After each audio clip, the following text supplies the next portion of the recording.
Hello and welcome to DAWNCast podcast. I'm Daily. We come to DAWNCast where we shine the light on stories and the diversity of talent that makes Australia a successful multicultural society that it is today. We have got Sibo. Now, Sibo, please excuse me for the pronunciation of your full name, but I'd like to read it out. So it's Sibongkosi. Is that right? Sibongkosi. Is that correct? You tried. I It's tried okay. Sibo. I'll keep it to Sibo, Yeah. co-founder of Long Alive Foundation, an organization that helps orphan and vulnerable children in Zimbabwe to have access to education and opportunities. Sibo is originally from Zimbabwe and is currently based in Melbourne, Australia.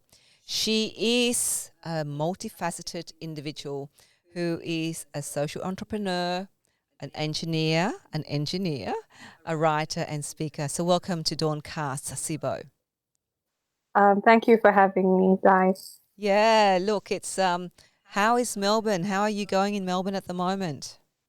To be honest, we're hanging in there, just, waiting for our day of freedom. But we're okay. We can't really complain Yeah, anymore. yeah, I heard that things are going to improve. There are less deaths and less numbers of positive cases. Is that correct? That the premier and the health uh, director of officer came out today saying that children are going to be going back to face-to-face, face-to-face education next week sometimes. Yes. So the numbers have dropped drastically, which we're grateful for. And, if once children can go back to face, we expect that everything else will start to, slowly but surely, have some sort of normalcy. Of course, whilst we remain cautious on Mm, our end. mm. Now, I mean, I don't want to just focus on COVID-19 because obviously it's, for me, Dawncast is about really shining the light on the diversity of stories and talent that we have here in our country, in our society. But I obviously also wanted to touch upon how COVID really impacted the African Australian community in particular. I think earlier during the year when the case of two young African Australian women who were exposed in the media due to I think them traveling to Queensland. Do you what's your perspective in terms of the whole media coverage around that issue? I think the media coverage, the way the story was said, only amplified racist attacks towards the African Australian community. Now, to be fair, were these young ladies in the right with what they did? Obviously not. But the fact that it was really, highlighted that, they're part of the African Australian community, all of a sudden it became us and them all over again. And it opened up the community to, more unnecessary attacks. So whilst the community denounces what the young ladies did because they were exposing themselves, risking the community, but at the same time, they're Australian as well.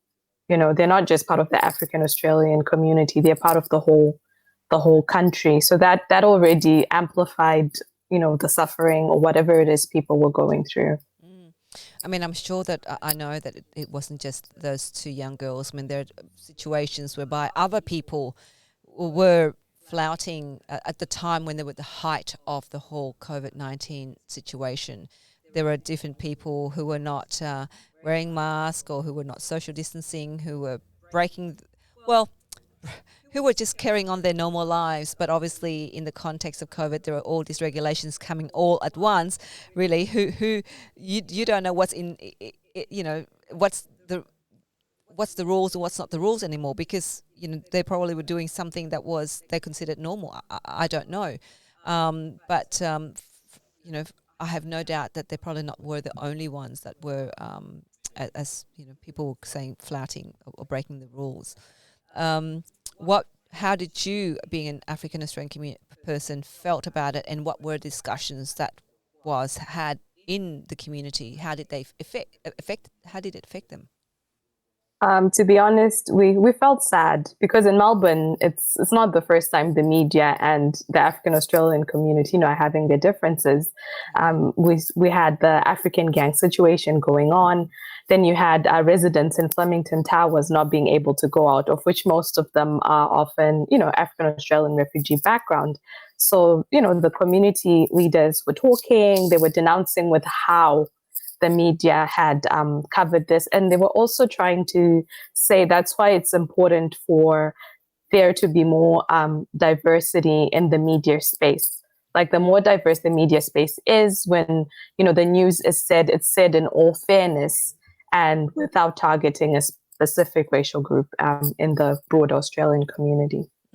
I mean, you being a writer and a speaker, how often do you get the opportunity to speak about race or impact or situations like COVID or other like the African quote unquote gangs that the media have kind of labelled?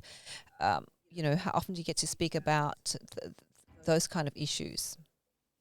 To be honest, as a writer, I hadn't been, I didn't want to focus on those kind of things when I started my writing. But in July, I wrote an article for a magazine based in the UK called Black Foundation called Let's Talk About Race. And in that article, I just opened my heart and explored the, racism in general. How when here in Australia, a young Caucasian boy came up to me and told me I was chocolate. And I told him, my whole family's chocolate. And he was so, surprised in his innocence. But in that article, I said, if children can see race and, think of these things, like what do, adults obviously think about these things. So of late, I've had to tailor my writing towards, what's happening. I have articles coming up. I've been also forced to tell my story as an immigrant. I came here as an international student. That's my own journey to Australia.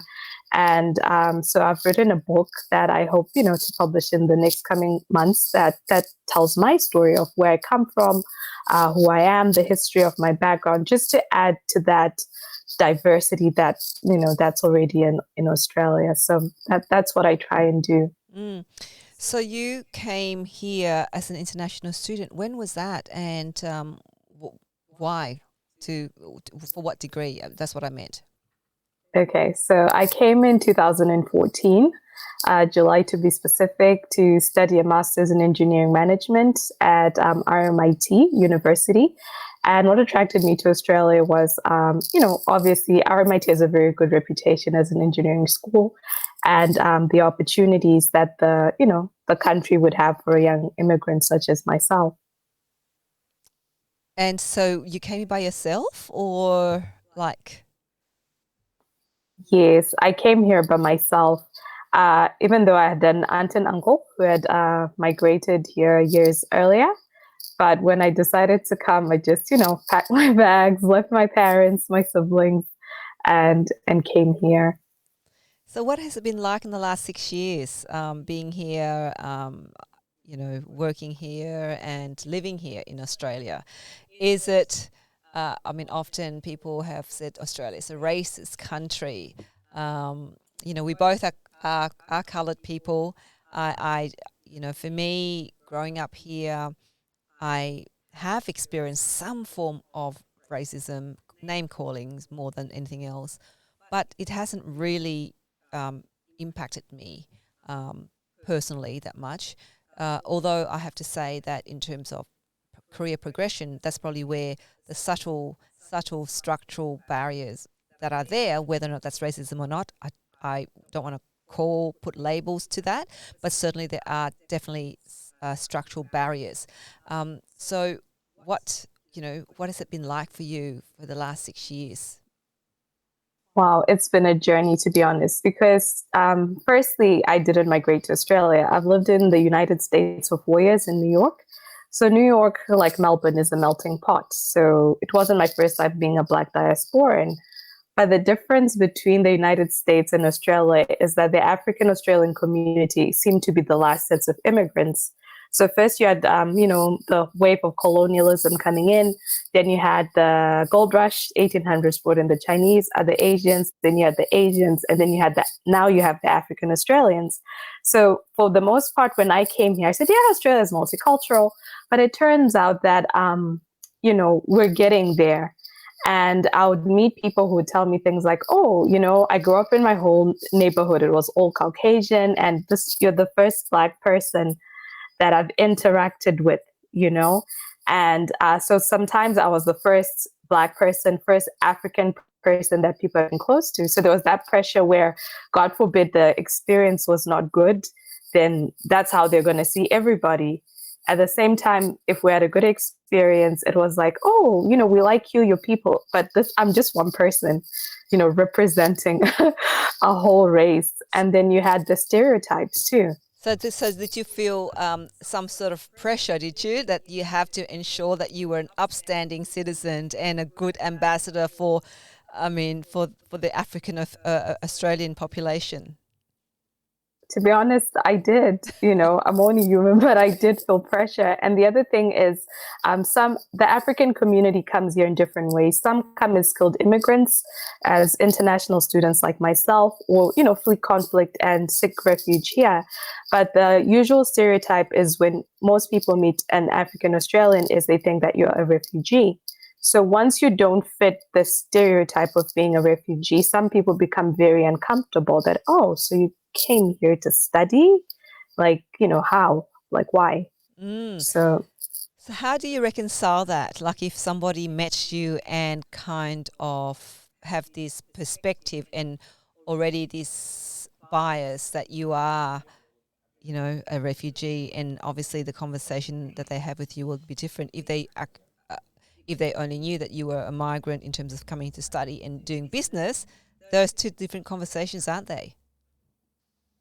Very, very different conversations. But what I do is first, I don't take it personally because I've seen in the media, people who've done well here. But even though they've been in Australia way longer than I've been, they're still introduced as refugees first, even though they've, built flourishing careers. So first, I don't take it personally. And two, I just, listen. I try and listen first to understand where the other person is coming from. And the third thing is I later explain my own journey and explain that for the African Australian community, there are 54 countries on the African continent, and every country's journey is different. So while some may be going through conflict, some are at peace. So, I try. It's also a way I see it as a opportunity to educate as well. So I just go with it. Now your purpose coming to Australia is to study. But I think you're very passionate about giving back to the community and to the Australian community, and that's through your involvement with the Love Alive Foundation. Tell us a bit about what motivated you to do that. Okay, so firstly, in the Australian community, I've volunteered for many organizations, and I became a Rotarian this year, which was congratulations! Thank you, one of my proudest moments. But Love Alive Foundation was a way for me to give back to where I came from. So, as you know, I'm originally from Zimbabwe. But I'm someone who's passionate about helping young people have access to education and opportunities. So this is something I've been doing, unofficially. So this year I decided to register it officially, and it's started off really well despite the whole COVID challenges. And why I did it is because as an immigrant, you build two nations. I'm Australian, I'm African as well. So as a responsible citizen of the world, I'm here to build Australia and build Zimbabwe as well. And how, and the situation for these children in Zimbabwe, obviously you came from Zimbabwe. What is it like for them in terms of accessing education and accessing opportunities, really, isn't it? Yes. Right now, unfortunately, due to our economic situations back in Zimbabwe, it hasn't been good, especially for children who are orphaned or who've lost a breadwinner. So school fees can be like about 20 Australian dollars per term, but you find dozens of children not being able to go to school. Then if you convert that to here, what's $20? People, Per you know, term? that's, Per term? yes, per Wow. term for school fees. Mm. Yeah. So converting the whole, money, and you just think like, what can I do? I can't just sit idly. Of course, I wish I could help everyone, but at least I can help someone. I can, use me coming here is for a purpose. At least I'm more empowered to be able to make a difference back there. I'm just going to interrupt because I think there's a scratching noise, and I wonder whether or not it's on the other side, your other side and the earring, whether or not it's scratching onto the mic, because I can just constantly hear it. Okay. That one. That's it. This one? Yeah, I think so. Talk about and move about and see. Okay. Is it the one? Yeah, that's it. That's the one. Okay. What do I take them off? No. Just put the line away from. Put it outside, on the outside, maybe. Okay. Let me see if I can, like this. No. Yeah, that's better. All right. I'll try stay still. Thank God it's pre-recorded. But it's fine. So but you're also still connected to your birth country. My understanding is that you've got your parents' business. Is that right as well? So you're still very much connected with Zimbabwe. Yes, I am. So my family owns a business. My family have a clothing manufacturing business. They import fabric, a little bit of real estate. So, as someone who was raised by entrepreneurs, I'm somehow here and there involved in the family business. And is that still what you still do here in Australia? No, in Australia, I do a couple of things, part of working for the NGO, but I look on to starting something of my own in the near coming future. But I've had a good run. I've, worked as a business campaign assistant for an IT firm when I, graduated from uni. So that opened me up to a lot. And in terms of engineering, my senior thesis for my master's was, trying to help refugees get a minimum energy requirement through Engineering Without Borders. Right. So I've had a lot of interesting experiences, I would say, career-wise. Have there been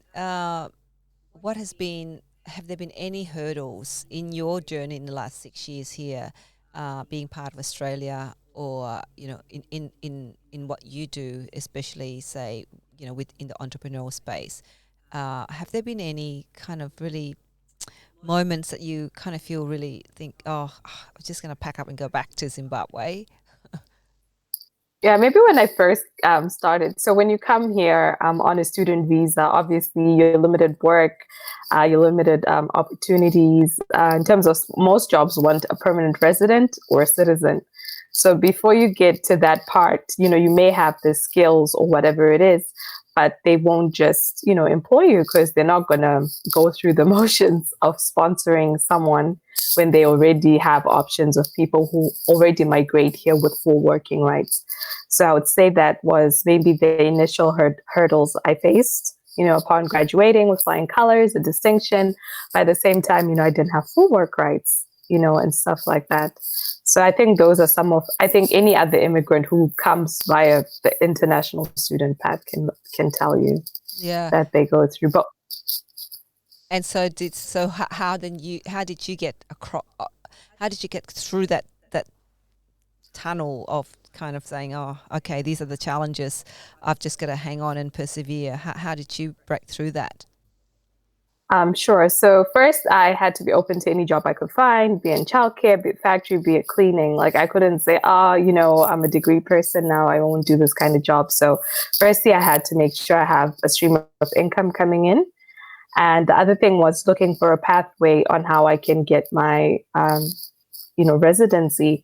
So after a while, it's a point system. I'm not sure if you've heard about it. Yeah. So after a while, I was able to get enough points that I needed. And yeah, and then after, waiting for a bit, I was able to get my permanent residency. And I can say after that, things kind of turned around for me. And so things are now, do you think, on, like the up for you, like being here Yes, this I would year? definitely say more on the up. Definitely looking for more better opportunities still. If not for COVID, obviously, to Yeah, blame the external factor. yeah. But definitely, I would say that at least now I'm in a better position, which is why I probably even started Love Alive Foundation this year. Mm, mm. Just when you were saying that you were looking for all those different jobs and doing anything that you could really in the first initial years, um, obviously were there moments when you applied or you went for something, people said no, we won't accept you, like moments of rejection when you applied for jobs? Ab- Absolutely. There were moments like that. And I think to be honest, rejection is not pleasant, even though it seems non personal. But I think after a while, I was like, look, Sibo, you have to sink or swim. Like, either, because if you let it, you can easily. I've met people of similar background who've gotten depressed, Mm, or who've given up altogether on trying or upskilling, doing a course on, just keep fighting as a first generation immigrant. They're just like, look, this, I'm doomed. Let me just, those with kids will say, okay, maybe my kids will have a better chance than me, but they've given up on the Australian dream, if I'm allowed to use that term. wow. So how did you deal with those no's? Like what did you do to ensure that you did not give up on the Australian dream? Uh, First, okay. To be fair, I'm grateful for from coming from a resilient family. Because if your parents were entrepreneurs, you know that they face all sorts of things. So I would say I was raised by very strong people. But I think I had one day I just had to write down, why did I come here? Do I still want to stay here? So just point form writing. Okay, what are the advantages of being in Australia? Should I pack up and leave? Will I be happy with myself in 5 years' time?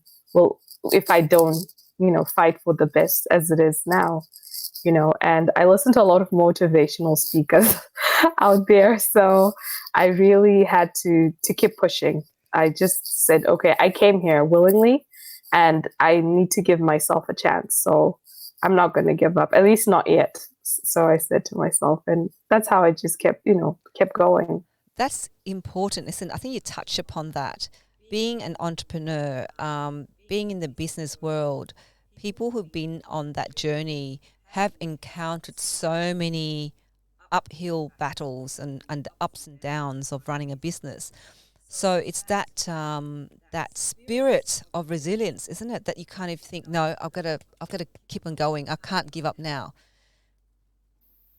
Exactly. That is it. Like, I can't, quit. I can't give up now. And the thing is, as a migrant, anyone who's ever migrated here will tell you it's not cheap. You've taken into savings, maybe sometimes even family inheritance, part of it to come here, so you've already sacrificed so much. So I think even though sometimes they're darker days, but once you just remember that, look, I've already spent XYZ dollars to get here. I've already stopped whatever I was doing before, coming here. Am I just gonna, just quit now? Like, you just have to keep reminding yourself of the journey. You just have to keep, pushing But you and but and but you touch upon it. It's about you keeping yourself. You have to remind yourself that it's about you. It's the difference at the end of the day is you, isn't it? yes, it is you. Because to be honest, it's as much as anyone else can encourage you and push you, but once you give up, that's it. You know what I mean? Like, once you yourself give up, like, you become even blind to opportunities in front of you. Mm, Because as you not quit, as you keep pushing. I don't know how it works, whatever you believe in. I believe in divine opportunities because I believe in God and stuff. But whatever it is, as you keep going, something will shift. But then you have to, once you stop, how will you see the opportunities once you stop looking? You yeah. won't find them. So you have to keep pushing yourself. And like you said, like sometimes when people ask me, oh, so why do you keep doing what you do? How do you do that? How do you keep yourself motivated? And I said, well, You do. You have to. Like you said, you listen to inspirational talks. I build into my daily routines whereby in the morning I listen to really calming music to calm myself down, or to start to create the day for me, and then ensuring that whatever I consume throughout the day is really it keeps me going.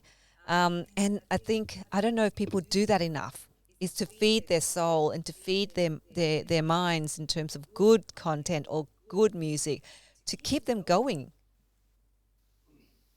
Sadly, most people don't. I think, physical health is very important. Don't get me wrong, exercising, eating right. But there's a balance, the whole holistic health. And a lot of people don't realize that mind power is needed too, not just body power. Like once you have a sound mind, it combined, with a good body and everything else, it's easier to keep going.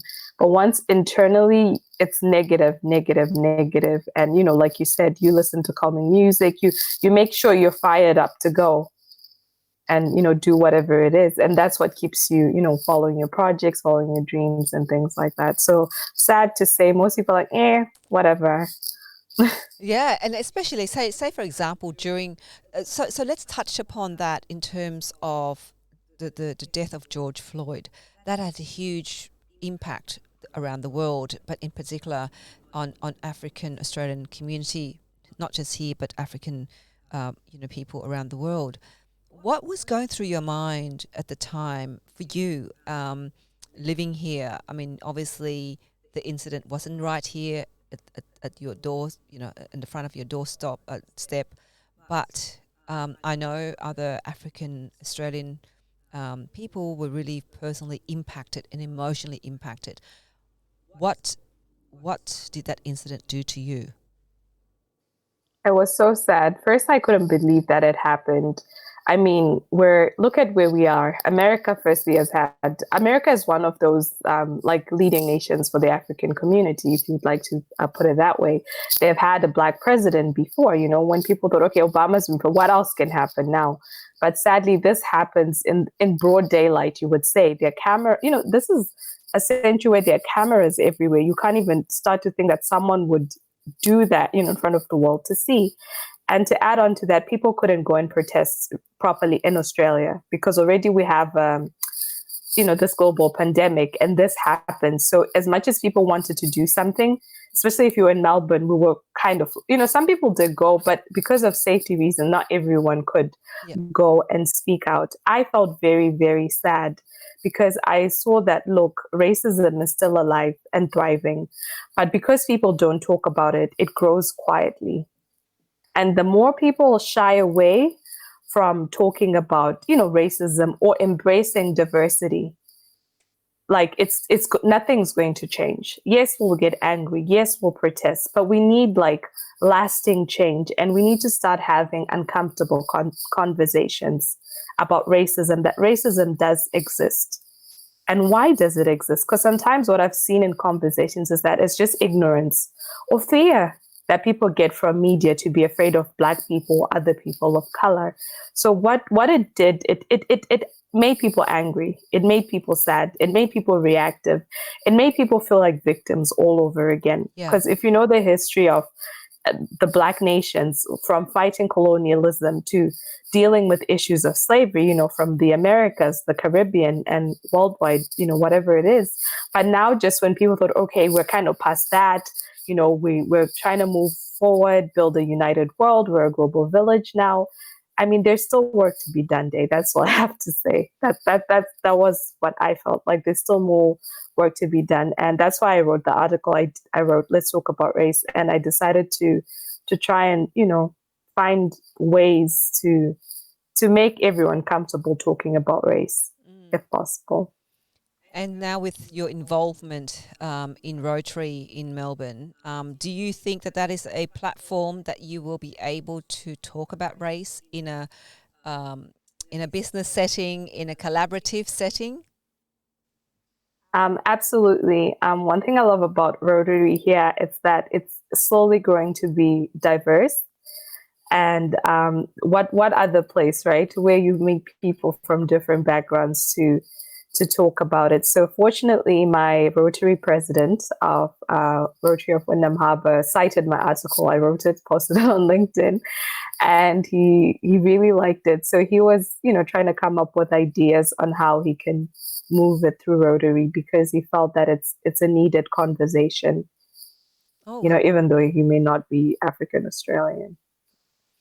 well, but maybe it's those people that actually can help champion the cause for you. Do you know what I mean? Exactly. Like allies. I think they call Exactly. them allies. Yes, we call them allies. That's right. Yeah. Diversity allies. So, did you have people who backed you on this journey? Like, did you reach out to mentors? Did you have people that you can call on that can actually guide you on this journey that you made here in Australia? So here I did get a mentor, definitely. A lovely lady named Louise, and I met her during an African Australian leadership program I did by Leadership Victoria. So I would say she's my, Australian mentor. So I've had mentors, around the world. My parents being my first set Yeah. of mentors, but here definitely meeting Louise, I would say, helped me in so many ways. Like I then realized that you need a mentor where you are. Like a mentor overseas is good and important, but sometimes you need someone who knows the country and the systems and things like that. Mm. So we're coming towards an end. So what were some of the lessons you've learned, say, in this journey of settling here in Australia, being an international student, finding your job, uh, setting your roots here in this country, and especially during this COVID time? What have been some of the lessons you have learned? I think the first lessons I probably learned was culture shock is real. Right. Even though you've lived in another country that's not your own, every country is different. So be prepared for that. I've learned to be open-minded, to give people a second chance, even though they've been racist or they've said something that's derogatory or whatever it is. I've learned to keep pushing, not to give up. I would say I've become more emotionally intelligent than I've been, when I was younger. I've also learned that diversity and inclusion is a journey. It's a progressive journey, and it does take time. It's not like ta-da, we have diversity inclusion officers everywhere nowadays, but it's still a journey. And I've learned to make the best of what I have, grab the opportunities I have, and also just to, live life to the fullest, because you only have one life. Oh, absolutely. Tell me about that. Absolutely. And so, what would you like people to remember you for? Wow, that's one of those questions, right? I'd like people to remember me for someone who loved to make a difference in her community, someone who was a voice to the voiceless, and someone who made sure that people who didn't have a chance got a chance, to follow their dreams or just get a chance to live, and to make a difference. And someone who did her best to try and make the world as inclusive as possible. Well, thank you so much for that, Sibo. So that was Sibo joining us from Melbourne, Victoria, and co-director of Love Alive Foundation, co-founder of that organisation. So if you'd like to hear more stories like Sibo's, please click on the bell button below and subscribe to our channel, DAWNCast. I'm Dai Lee, and thank you for joining us once again. Speak to you soon. Bye. You better turn up. You better be there when I shake. Watch me rocking if I can't stop.